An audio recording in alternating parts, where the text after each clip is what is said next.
Hello friends, কোলে food চ্যানেলে তোমাদের সকলকে স্বাগত জানাই। আজ বানাবো ডাব চিংড়ি। দেখো, ডাব চিংড়ি বানানোর জন্য আমি একটা মিক্সিং জারে পেঁয়াজ, কাঁচা লঙ্কা আর 1 চামচ পোস্ত, 1 চামচ সর্ষে নিয়েছি। এবার পেস্টটা বানিয়ে নেব। দেখো, পেস্টটা বানানো হয়ে গেছে।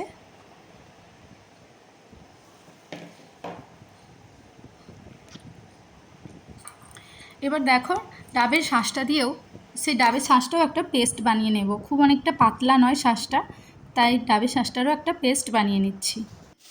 ততক্ষণ দেখো, চিংড়ি মাছগুলো খুব ভালোভাবে ধুয়ে পরিষ্কার করে নিয়েছি। এবার একটা কড়াই বসিয়ে নিয়েছি, কড়াইতে তেল দিয়ে গরম করতে দিয়ে দিলাম। তেলটা গরম হয়ে গেছে, এবার মাছটা ছেড়ে দিচ্ছি। মাছটা নুন হলুদ দিয়ে ম্যারিনেট করে রেখেছিলাম। এবার খুব ভালোভাবে মাছটা ভেজে নেব।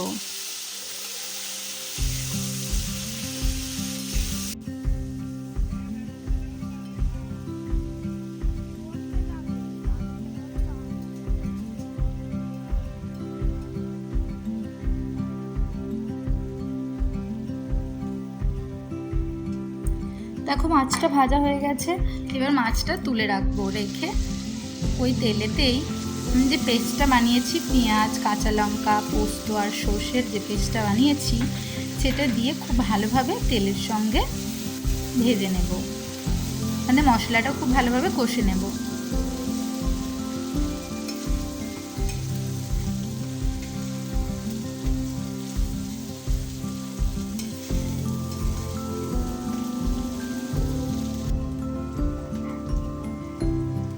দেখো, মশলাটা রেডি হয়ে গেছে। এবার নুন,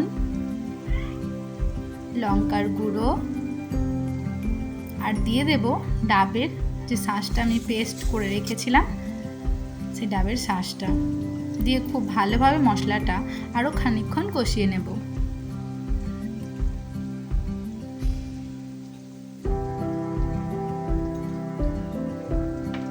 ডাবের শাঁসটা মাছটা দিয়ে খুব ভালোভাবে কষিয়ে নিচ্ছি।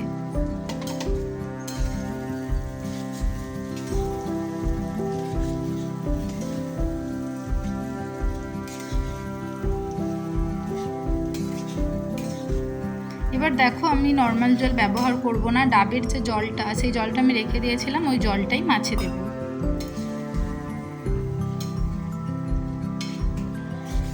দিয়ে 2 থেকে 3 মিনিট জাস্ট ফুটিয়ে নেব মাছটা।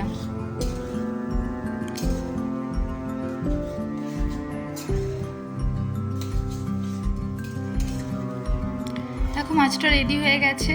এবার আমি ডাবটাও দেখো, আমি সাইজ পরিষ্কার করে রেখেছি। এবার এই ডাবটা দেখো আমি ওভেনের ওপর বসিয়ে দিলাম। দিয়ে এবার ডাবের ভেতরে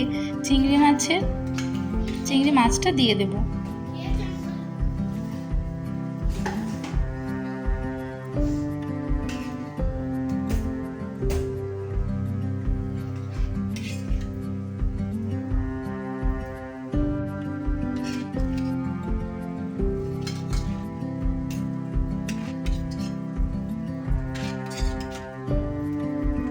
দেখো, দেখে বুঝতেই পারছো মাছটা দেওয়া হয়ে গেছে। এবার শেষে আমি ডাবের শাঁসটা আরও খানিকটা দিয়ে দেব। দিয়ে তারপর ডাবটা ঢাকা দেব। দেখো, আটাটা আগে থেকে মেখে রেখেছিলাম, সেই আটাটা ডাবের ওপর আমি লাগিয়ে দিলাম। দিয়ে এবার ডাবের মাথাটা ওর ওপর দিয়ে খুব ভালোভাবে আটকে দেব।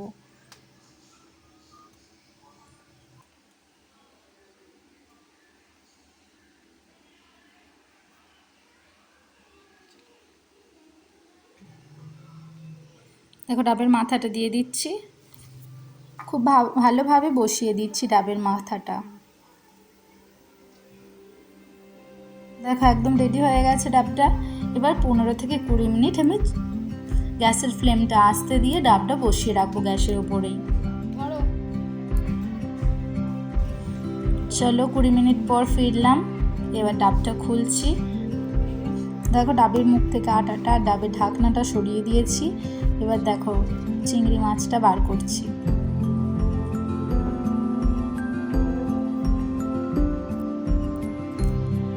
খুবই টেস্টি হয়েছিল ডাব চিংড়িটা। রান্নাটা যদি ভালো লেগে থাকে তাহলে অবশ্যই একটা লাইক, কমেন্ট, শেয়ার করো। আর যদি এরকম সুন্দর সুন্দর রেসিপি পেতে চাও অবশ্যই তোমরা আমার চ্যানেলটা, ইউটিউব থেকে দেখলে অবশ্যই তোমরা আমার চ্যানেলটা সাবস্ক্রাইব করে দিও। আরও চ্যানেল আছে, ফেসবুক চ্যানেল থেকে দেখলে অবশ্যই পেজটা ফলো করে দিও। দেখা হচ্ছে পরের ভিডিওয়ে। নমস্কার।